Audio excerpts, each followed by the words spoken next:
But once more we checked into a cheap hotel. I warned Coates that if matters went well between Ting Ling and me, I might check out and just leave him there. The first night at the casino with Ting Ling was a killer. Stupidly, I took half of our capital. That was about 10,000 bucks. Shanghai. I played cautiously, I thought. So did she. She seemed to know the game very well. My stack of chips went down. Hers went up. I was sitting next to her, and I thought maybe I should change my luck.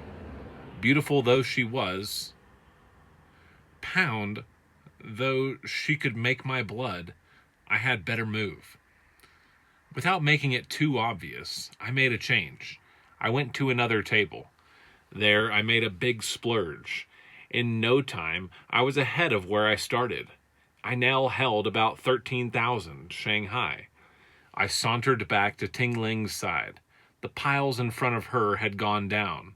She tried to look nonchalant. She smiled. She threw out lovely little slender hands with a shrug, but didn't say anything. I whispered, "Let's play together a bit." "All right." "You like to do the playing?" "No, you," she said. "My luck is out." We made a bank. This time I played with confidence. Now her luck was better, as good as mine. Her pile went up. So did mine. We both came out well ahead of the game. She was radiant. I left the croupiers a tip. On principle, I was against tipping them, but I didn't want to look cheap in front of Ting Ling. We danced. Even with her tight white brocade dress, in which she looked a dream, she was obviously a skilled dancer, and I wasn't. I could feel that she returned some of the real warmth which I had for her. I was in a turmoil all evening. There was this thought in the back of my mind. Shall I or shall I not tonight? Or shall I play the gentleman first, that is? The latter seemed the best course. I took her to her room. There, at the door, I felt the stiffening attitude of the girl who has to give the bad news that you mustn't come in. But she hadn't said it. I bowed. I hoped we'd see each other tomorrow. I thanked her for the wonderful evening. I kissed her hand, as I had read and heard of its being done. We were to meet tomorrow afternoon for a swim. As I said good night, it seemed to me she looked a little puzzled. It was late when I returned, all elated, to our dingy little room. I looked at the quarters with disgust. Here we were, well on the way to becoming millionaires. Yet there was Coates, like a big fat conservative, on his narrow bed, and next to his bed was mine. Mine. It all looked quite squalid, and beneath our prospects. Much as I liked this fellow, why was he so cheap? Under my bed was a porcelain utensil. Instead, we ought to have a bathroom with a sunken tub, and there should be a bidet of matching color somewhere in the room. No way to live, only for peasants. I must move out. I had to keep up with Ting Ling. I woke him to tell him that on this first night we had a killing. He looked doubtful. Bad sign, that. Bad sign. You should never win at first. You should keep wins for the stretch. He grunted, turned over, and went to sleep. I was at the seaside the next afternoon waiting for her. A taxi drew up, and she stepped out. She had on a gossamer robe. Under it, I could see the full-length bathing suit. For in those days, there was no such thing as the bikini, or even the maillote. Her garb was graceful, respectable. She was that way in everything she did, from eating to drinking, to dancing to walking, and I fervently hoped the epitome of rhythmic beauty, unhurried, graceful. Even so, she was wearing incongruous wooden clogs, Dutch in appearance, like some peasants wore them in China. We got away as far as possible from everyone. When she took off that gossamer robe, I absolutely choked. If before I thought her figure was sensational, she had hidden it in the tight-fitting Chinese dress, crushing in the bosom. The bathing suit didn't do that. There they were, pointing to the stars. We swam. We had several hours of lying in the sun. She told me of her family life. She had gone to school in Switzerland. Her father had been of independent means and a regular army man into his 20s. After marrying her mother, he had been forced to resign his commission in a top Irish regiment. He had joined, as far as I could make out, some Chinese regiment of volunteers, and he had commanded it for many years. The small pay he got didn't matter because he had enough money of his own to be able to keep the children, the two boys and her, and educate them. The boys, it appeared, had volunteered to meet the Japanese threat from the east. The Japanese were then mobilizing and threatening Chinese borders. It was the beginning of the Pan-Asian, as it became known, and the Sino-Japanese War wasn't far off. I told her many of the things that had happened to me since I left New Guinea. She found them riotously funny, so that I began to feel myself a raconteur. She asked me endless questions. By the time we got a taxi to return, she knew pretty much all about me, all but the wicked thoughts. That week, Tingling and I spent every waking and sleeping hour together. I could hardly bear to have her out of my sight. After 3 or 4 days, I got to the point where I was possessive. I hated to recognize the fact that I was jealous. If Tingling was gone too long, or if she flashed that dazzling smile and placed her steady eyes on somebody else, even if they were only talking about the next gambling play, I fumed. At that age, I was under the ridiculous assumption that the man went on the make for the woman, not the other way around. For on the second night, we were together in her room. She took off her panties, gay, gossamer tussa silk, with little quaint designs of dragons embroidered diagonally across them. At that moment, I couldn't move, couldn't think. Tingling took it in her slender stride. I know now that nothing I could have said or done or in any way that I might have looked would have made the least bit of difference, as her frail little hand reached out like a tentacle of diminutive octopus and dragged me into the sack. That small, delicate Chinese hand, like a relic of the Ming Dynasty, knew all there was to know about how to handle my case. And then and there I decided there was much to be said for Chinese culture. I will not subscribe to the words of Rudyard Kipling, the cold hard flesh of the heathen Chinese. Let me tell you, Mr. Kipling, there is nothing hard or cold about the flesh of the heathen Chinese. Or maybe it is just that the unlucky bard of England and India never ran into anything quite so delectable as the bell-ringing Tingling O'Connor. Tingling and I switched casinos. We went from the top of Mandarin House to the Street of Happiness. Here was a vastly different kind of gambling setup. Rickshaw drivers, coolies, clerks from offices, players who were half Portuguese, half Chinese, and others, an absolute polyglot of the world, were shoulder to shoulder in the stench-like air of the Calle Felicidade. Along this street of happiness, there were 3 gigantic casinos. There you gambled. You could buy or have anything that money could buy of a sensual sort. You could bet very big or very small. Tingling ushered me into one of these emporiums, Christie's. Outside, you could smell stale earth, the curious stink that permeated the town. Inside, you rubbed shoulders with the flotsam of human society. A kulik came to make a fortune rubbed shoulders with somebody in a smart sharkskin suit and a black tie. A beautiful girl in a Shanghai-cut dress saddled up to a big wheel. Perhaps even a Kuomintang general. You wouldn't see a priest, of what denomination. You would see a priest, of what denomination I don't know, rubbing shoulders with an amma, a nurse. You could tell she was a nurse by the black trousers and her special collar.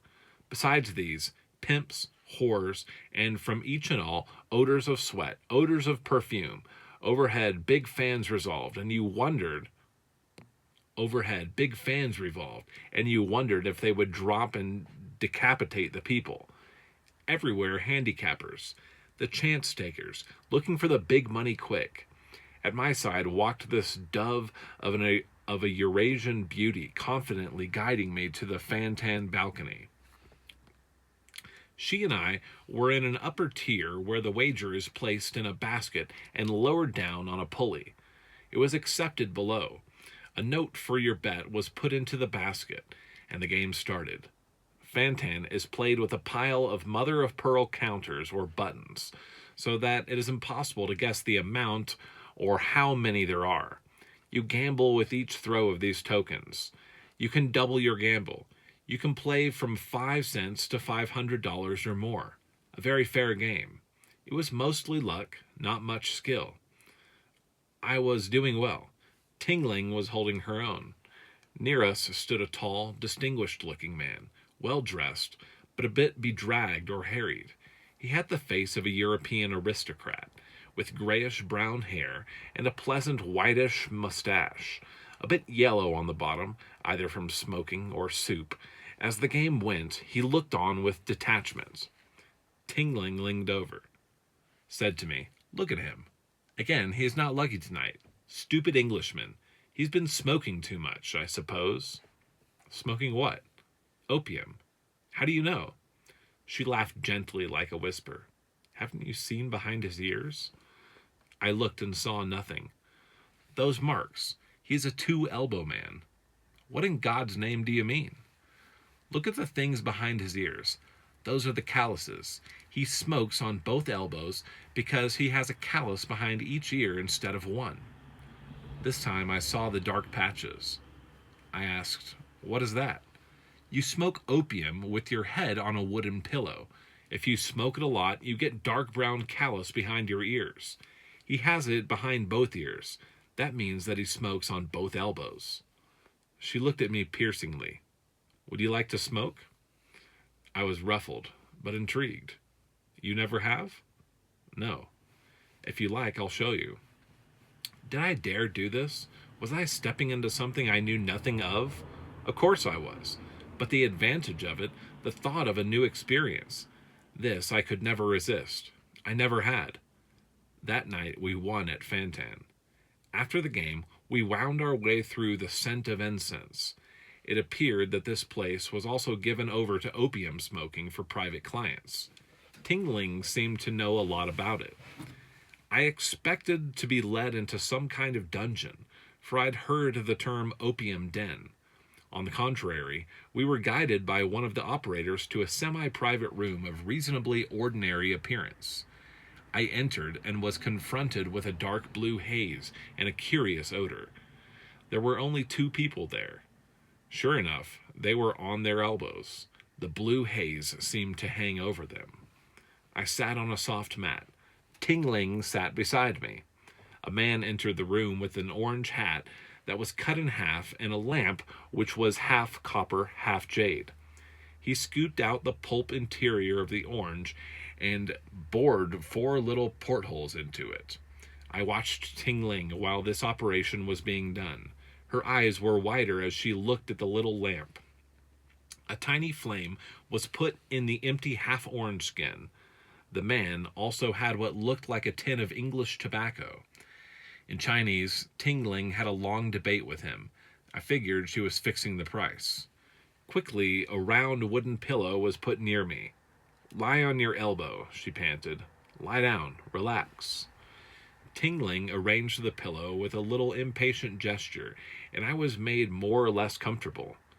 She herself sat cross-legged, that blue haze around her, like a goddess, enchanted, distant, close, mysterious, all things. The attendant took out 2 instruments like crochet needles. He opened the tin box and removed a black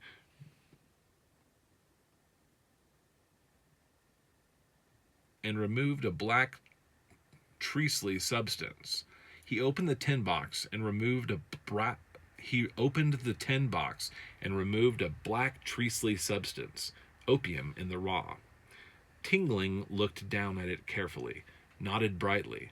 "Very good stuff, very good." Sitting cross-legged, the attendant cooked this inside the orange and the flame. It bubbled. He mashed it skillfully, delicately, like an artisan. My eyes followed the work, fascinated. Here he produced a magnificent instrument. It looked like an early saxophone, but small at each end. Tingling took the freshly prepared pill from the attendant and put it in the end of the piccolo like instrument, jamming it in. She inhaled and held. I counted. It was a long time. Very slowly she exhaled. She puffed very strongly, sibilantly inhaling. Sibilantly.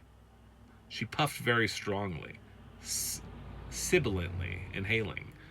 In a most truly graceful way, she lay down beside me. Silence. She lay there staring into the ceiling, that lovely neck, beautiful face. Her figure writhed a little beside me on that mat. After a time, she slowly turned to me on her left elbow. Now, darling.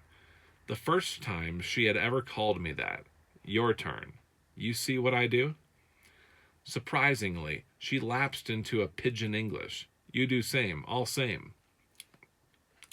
I grabbed the instrument and drew on it. The taste was unlike any tobacco that I ever had, but not unpleasant. Certainly it wasn't burning my throat in any way. The man prepared another little round black pill, stuck it on the end of the crochet needle, and put it inside the orange. I tried to hold it and go through the same motions as Tingling had done. She seemed to be looking at me with a faraway amusement. Do you feel anything? She asked. No, I didn't, except I had a feeling I'd like to open the window. All right, finish that one, then lie down. Together, we lay side by side, both staring at the ceiling. Suddenly, that ceiling seemed to take on a new dimension. I felt Tingling's little hand on my right wrist. How do you feel? Fine. You take a little bit more. She said something in a soft tone to the fellow who prepared the smokes. He prepared another little pill. The half-orange had grown bigger. Somehow, I don't know, but it seemed that it should be hanging from the ceiling like a Chinese lantern, and my eyes were glued to it, fascinated. I took the next umchuk, as Tingling told me it was pronounced in Macau. Lying back, I began to feel a sense of panic. The orange in front of me was no longer an orange. It was a big old lantern, but it was now hilariously funny because it was doing a dance and smiling at me. Next thing, my mind was clear as a crystal, and I saw things as I have never seen them in sober perspective. My life came before me. It made sense. There was this beauty inside me, looking into my eyes with what I believed was true tenderness, even passion. I stroked her. A lethargy came over me. My body came out of my body. There I was on the floor, facing Tingling. It was extraordinary how my other body, I had two, hovered above me, looking down. There was Flynn, 4 feet over my head, floating, held by invisible strands of I don't know what. A thing ethereal, bodiless, motionless, relaxed, amused by the whole facade and procession of his life. Here was my love of my life by my side, so now we were 3. I whispered in Tingling's ear with what I can only suppose was the most stupid giggle. Darling, darling, don't I look strange? She looked at me. I said, No, me up there. She looked up, and a strange smile crossed her lips. She said, Put your head back. Dream. I did. I don't know how long it was. I led a completely dual life, the one above me watching everything I did. I was quite in charge of my limbs. As a matter of fact, I seemed to have the strength of 4 men, let alone 2. When I took Tingling to another room, I had never known I was capable of such feats. Today I'm told that the effect of opiates removes sexual desire in the man in inverse ratio to the female, who becomes more excited. Dr. Flynn can tell you that such is not the case. I made love to Tingling in ways and manners that I would never believe myself capable of. Next day, I put it all down to a dream. It was getting so, as Coates prophesied, our bankroll had shrunk. Playing with or against Tingling, the luck kept going and going until I was desperate. "Let's quit," he said. "No, the luck has got to turn. It's got to." I went to the hotel to meet Tingling. She was not there. I said to the room clerk, "Send along a message to her room." She was not there either. I went myself to her room. The door was locked. I returned to the desk and asked for Miss O'Connor. The Chinese desk man looked up surprised. He had seen us together all the week. "Miss O'Connor?" "She go this morning. Catch boat." He resumed his work. "Catch boat? Impossible! How could she have left without—" I walked glumly over to Coates' crummy quarters. He looked at me with a very funny expression I had never seen before. He asked, "How much money have we got?" "Not much, with a bit of luck." He cut me short. "And the pride of the Irish Chinese. You didn't happen to lend her any money, did you?" "Yes, but it wasn't a great deal." "How much?" "I lent her some every now and then, and she paid it back." A horrible thought entered my head. I said, "Frankly, something between 2,000 and 3,000. It was really closer to 5,000. Coates asked, "And how much have we got yet?" "I haven't counted it." "Shits! I knew you were pretty naive in some ways, but I didn't think you would fall for that. You know who your Chinese friend was?" "What do you mean?" "She was a shill. She plies that Macau-Hong Kong route regularly on the grab for suckers like you and me." "How do you know?" "I haven't been around this dump for a week for nothing. Just ask the manager. He'll tip you off." "I don't believe it." "She has a different name and a different set of addresses nearly every trip. The last trip, she was under the name of Yok An Lee. She works with the gambling management. Her job is to double the play and break the customer." I was speechless as Coates continued. "Well, she took me in too at first, I'll admit it, but not for as long as you." He got up and put his arm around my shoulder. "Cheer up, son. As they say, there's one born every minute. What do we do now?" I shook my head. I couldn't think. It hurt. I couldn't believe she was just a high-class whore who could teach me the things she did and do with me the things she did and say to me the wonderful things she said, and then dump me and loot me besides. I don't know. Maybe we should go back to Hong Kong. If it's a question of getting stranded when the luck goes out, we might as well be on the beach there. Don't you think so? "Errol, my poor friend, let's pack." Aw, shits. That night, we were on the boat back to Hong Kong. It was one of the worst heart drops that ever happened to me. I actually thought she cared for me. I also thought there must be something wrong with me. As usual, I checked my little box of, borrowed and uncut diamonds with the captain. Win all, lose all. I had clung to this grubstake as the single possession I absolutely would not part with. Never, never would I gamble that. This, along with the 50 ounces of raw crude gold that was already there waiting recovery by me at Barclays Bank, must start me in England. Arriving in Hong Kong, I took my package from the captain, signed a receipt for it, and decided that I must, as soon as we made shore, head for the Hong Kong and Shanghai Bank. It was stupid to carry these stones wherever I went, fleeing as we had to, moving precipitately. Be businesslike, like a big institution geared to handle such matters, hang on to my wealth till I was ready to retrieve it. "Now you are making sense for the first time since I know you," my friend said. "Coates," I said, "I think I'm coming down with malaria." "Bad, bad. You take liquids." Doctor's orders. So I returned to the ship's bar for a shandy. That's a lemonade with a little beer in it.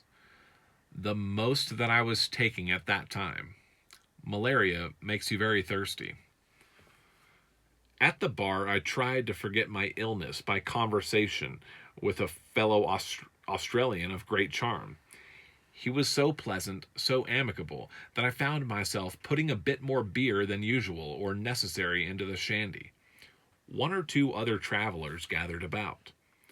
I was alternately cold, hot, the usual malaria reactions. I took off my white tropic coat and hung it on the back of my chair. The boat docked. I put my coat back on, got off the ship. Let's go straight to the bank, I said, simultaneously putting my hand in my left jacket pocket. That's funny. I put my other hand in my right pocket. I stopped. Coates was getting on ahead while I was feverishly going through my pockets. Where the hell was that packet of diamonds? My diamonds! Pants pockets, both sides. Not there. Back through the jacket pockets again. Coates returned to my side. Come on, back to the boat. Still shaking and shivering with malaria, and now with rage besides, I stormed up the gangplank. Coates hurried behind me. I headed back to the place where I had been sitting. I put up a big outcry. What the hell kind of ship do you run here? Can't an honest man make port without being stolen from? They searched the boat for hours, trying to locate my grub stake of hard-earned and hard-borrowed cut and uncut diamonds. The captain came down. Chinese detectives came down. British detectives. One American looked on. You can't search a boat very easily. It's a big place to go over. I got off and went barging from saloon to saloon, looking for the Australian I had those shandies with. I recalled 2 or 3 other fellows I had been drinking with, and I was willing to bet to fight any of them. I had no trace of anybody. Coates and I stood on the pier at Hong Kong, and we looked at each other sadly. We were flat, absolutely flat. Tingling had fleeced me. An Australian countryman had taken me. I had freely spent Coates' stake. We had nothing, perhaps only a few pounds between us. I can sell my medical instruments, he said. Don't do that. No, don't do that. Wonder where we'll sleep tonight. Don't know. I don't know. It's a shame there's so much dishonesty. That split both our guts. The gloom was over. We laughed at ourselves as we always did. Anyway, I said, if I ever get to England, there's 50 ounces of gold waiting for me. If the bank don't find some reason to take it, said the dubious Dutchman. We strolled into the commercial area of Hong Kong, wondering which way to turn next. A huge poster of a young Englishman in uniform pointed straight at me, saying, England and China need you. Join the Royal Hong Kong Volunteers. Look at what my buddy's saying, I remarked. Yes, plenty trouble. Japs coming here any day now. They were already on the Chinese mainland. What about it? Let's join up. We have to go to lose? Only our lives, son. I poo-pooed that as of no great importance. We can eat till we're killed, can't we? They have to give us a spot in some barracks to sleep, don't they? Those Japanese can shoot. So can we, can't we? I think we ought to jump the first boat we can and try to work our way. Get a steerage trip west. Somehow we could do it. I can always pick up a few dollars with an illegal operation. I struck a romantic pose. Look, I said, we will march with the troops to victory. I was very jaunty. We were walking in a grimy part of Hong Kong, the Kuchai district. I contrasted the glories ahead of us with the squalor of our present position. I even recited a poem having to do with the nautical spirit and causes.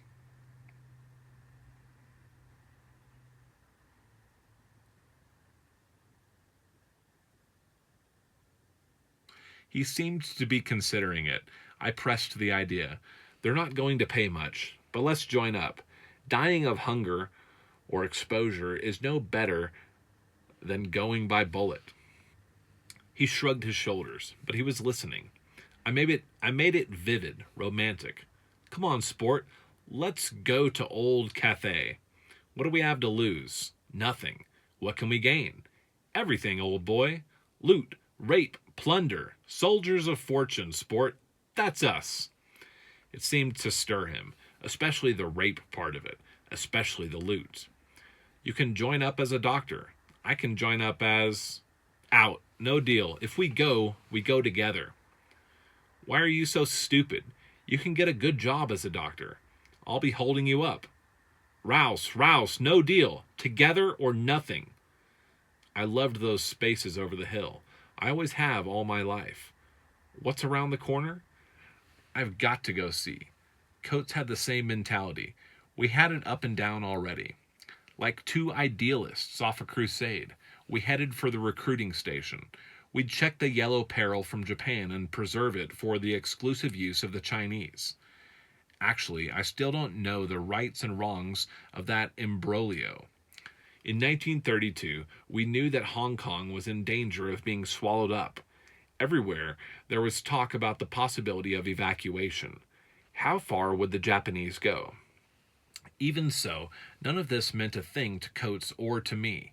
Neither of us gave a damn which way the wind blew, nor which current would take us where, save perhaps the general objective of reaching the West someday. Candidly, we were thinking of our skins. If it was anything to us, it was only adventure, action, the springtime and the nonsense and the villainy in our two souls, if we had any.